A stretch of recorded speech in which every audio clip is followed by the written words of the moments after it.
Mr. D'Souza also asked what MHA would do to deter foreign interference in our domestic affairs. He believes we should ensure that Singapore politics remains the domain of Singaporeans only. We cannot agree more. We have previously articulated the need to safeguard Singapore against foreign interference in our domestic politics.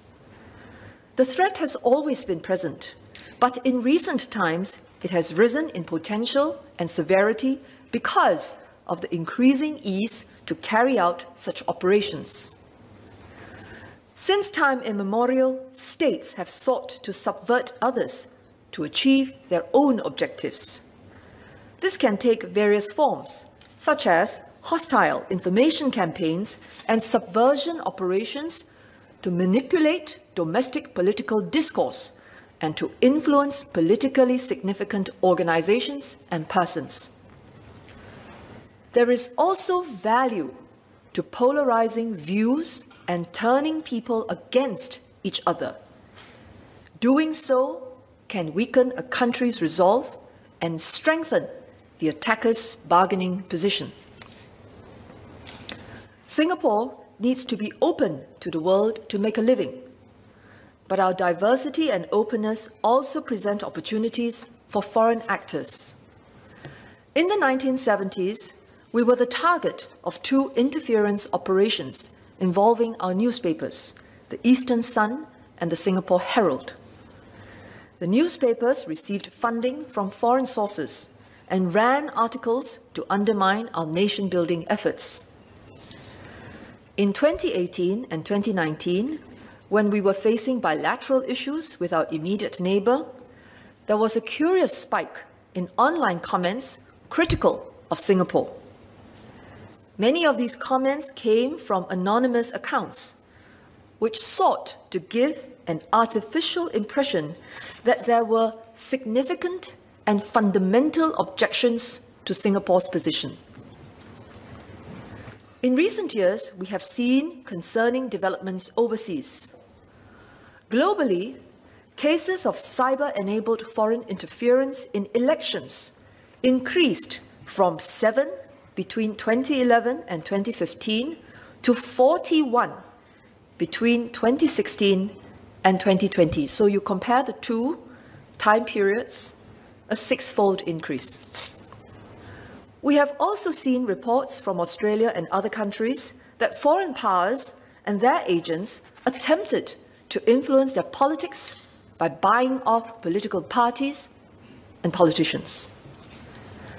At the same time, social media platforms have not dealt and have little interest to deal with these threats. For instance, political observers have attributed the storming of the US Capitol to the failure of social media platforms to take timely and firm action against election misinformation and calls for violent resistance. Fortunately for us, 2020's parliamentary elections went peacefully. However, looking at other countries, there is reason for more robust preventive measures. Many countries have taken steps to mitigate this risk. Some have introduced legislation to address the threat of foreign interference.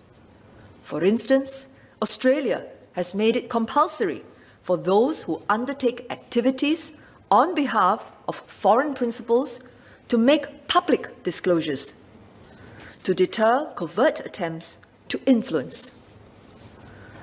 To address the threat of foreign interference in our domestic politics, we must, in the first place, build up Singaporeans' ability to discern legitimate and artificial online discourse and respond appropriately. However, as interference operations are increasingly sophisticated and well disguised, it is not enough to have a discerning public. We are therefore studying other countries' approaches. Legislative levers may be needed. For example, to obtain necessary information to investigate hostile information campaigns, to determine if they are of foreign provenance or artificial.